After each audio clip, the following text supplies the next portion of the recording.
निकाला सासू खटिया बिछावा सासू खटिया। निकाला सासू खटिया बिछावा सासू खटिया। हमरे जन्म गई बिटिया। निकाला सासू खटिया बिछावा सासू खटिया। निकाला सासू खटिया बिछावा सासू खटिया। हमरे जन्म गई बिटिया। ससुरु बिटिया का नाम सुने ससुरु जी सुने।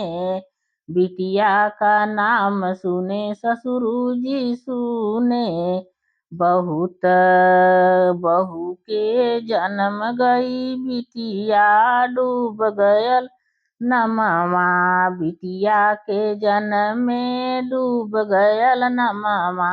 बिटिया के जन्म में डूब गयल नमवा।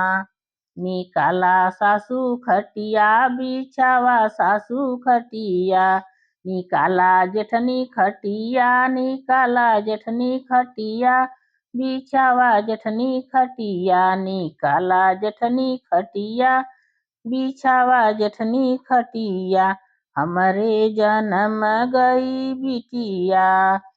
जेठ जी रोवे बहू के जेठ जी रोवे। छोटी के जन्म गई बिटिया डूब गईल नमवा। बिटिया के जन्मे डूब गयल नमवा। बिटिया के जन्मे निकाला ननदी खटिया बिछावा ननदी खटिया। निकाला ननदी खटिया बिछावा ननदी खटिया।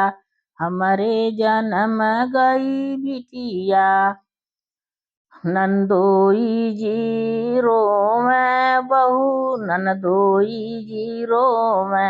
सरहज के जन्म गई बिटिया डूब गयल नमवा।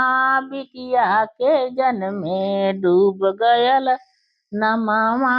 बिटिया के जन्मे निकाला सासू खटिया बिछावा सासू खटिया। निकाला सासू खटिया बिछावा सासू खटिया। हमारे जन्म गई बिटिया। ससुरु जी रोवे बहुत के जन्म गई बिटिया।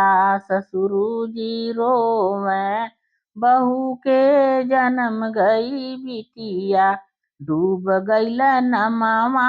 बिटिया के जन्मे डूब गईल नमवा। बिटिया के जन्मे